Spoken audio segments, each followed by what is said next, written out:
Hey guys, I'm Vail back again with another video. This time let's check on the cameras of this Redmi Note 11. In this video we'll be checking on the still images as well as video recording samples, and we'll see that how good are the cameras of this device. So if you're thinking of buying this device, then I believe that this video is going to help you. And if it does, then do let me know in the comments. And if you're new to my channel, then do hit the subscribe button to watch more contents.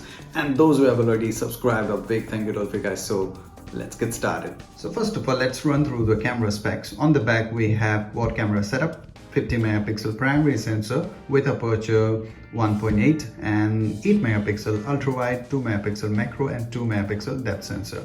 On the front we have 13 megapixel selfie shooter with aperture 2.4. Now in terms of video recording, you can go up to 1080p 30 fps. That is the maximum that you can record using the cameras, both the front and the rear cameras.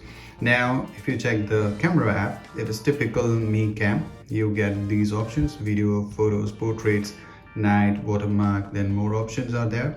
Here you will get this dedicated 50 megapixel option, short video, panorama, time lapse, slow motion, documents. These things are there.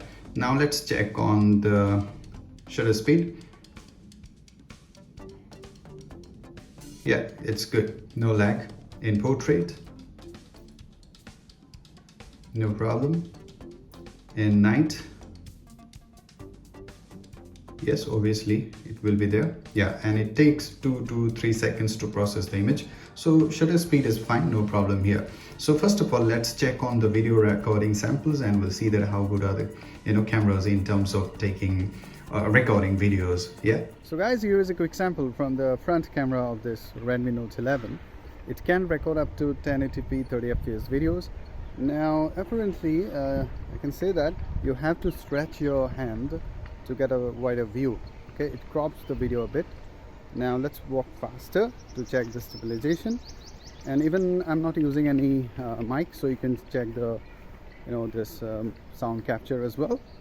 Yeah, stabilization is okay. The dynamic range, yeah, it is also looking good, not bad. Okay, let's check the color shifting here. Yeah, it is actually looking good, but you let me know, because while recording I cannot check everything in detail. So let me know your thoughts. The dynamic range is actually okay, not bad. Yeah, so let's walk faster again to check the stabilization. Yeah, the dynamic range, you let me know what you think about it. Yeah, stabilization is okay, not that great. Yeah, so do share your thoughts. Now let's switch to the rear camera. So now this is from the rear camera, and the rear camera also can record up to 1080p 30 fps video. Yeah, not 60 fps. Let's check the dynamic range. You can see that it's okay, not bad. The colors, yeah, they're also looking good. Okay, so let's walk faster to check the stabilization. I found that the front camera, the stabilization was not that good. Yeah, it was really shaky. So let's see that whether it is good. The colors, yeah, they're looking good. You let me know your thoughts. Okay, the dynamic range is actually okay. Yeah, I can say okay. Yeah, let's walk faster again. So I think the rear camera is better in terms of stabilization compared to the front camera. Now let's check the focus, the autofocus. Yeah, it's quite windy, and yeah, it is actually struggling to autofocus. Yeah, the autofocus is not that good. Okay, let's check this one here. Yeah, obviously at this range, range we cannot expect that. Yeah, but let me know what do you think about it. According to me, it's quite okay. So now let's check on the still images. First of all, let's start with some indoor selfies. Here you can see that the overall image quality is actually good. The complexion, the skin tone is actually looking close to natural. Yes, it beautifies a bit, but that is not very exaggerated, I would say. You can see that the edge detection is also good indoor in good lighting. yeah, but yes, it loses actually a bit of details. But if you go outside, you can see the sharpness increases, the the skin tone is actually very close to natural now.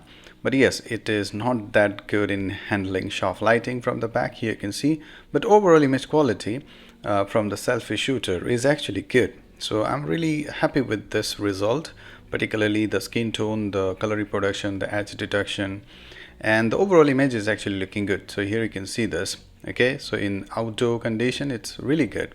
So selfie shooter is actually a good one here.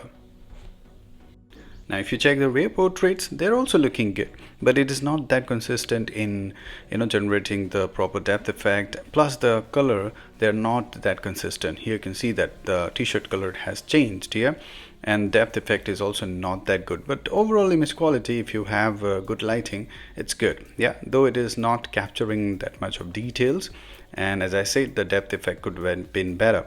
But overall I can say it's good, average considering the price.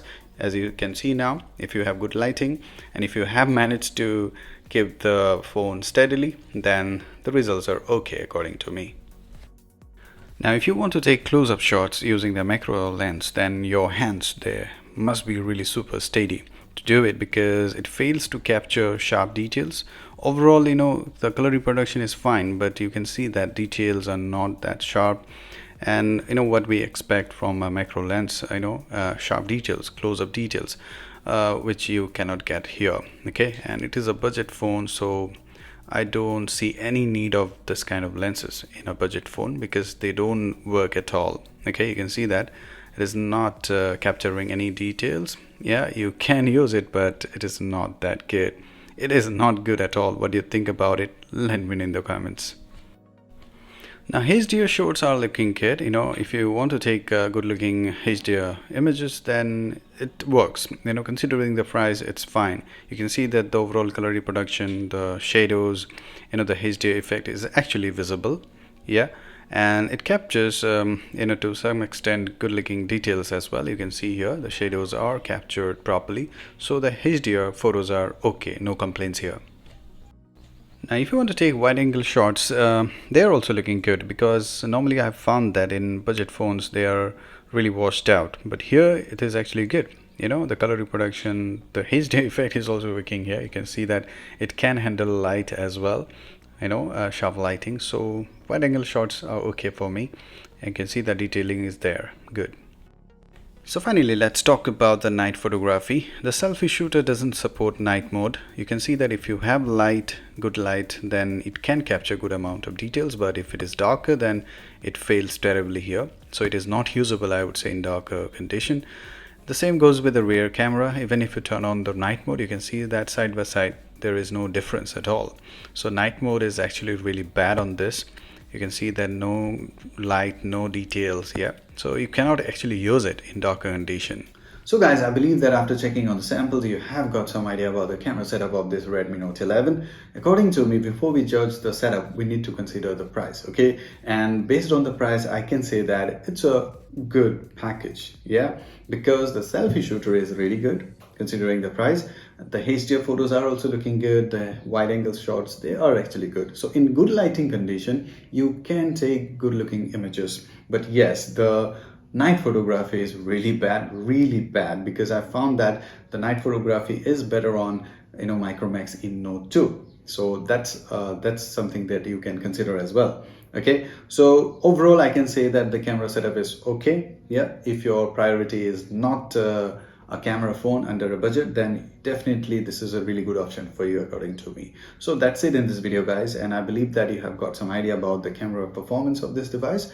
And if you have, then do let me know in the comments, and if you end up liking my videos, then do subscribe and do share your thoughts. So till the next video guys, cheers.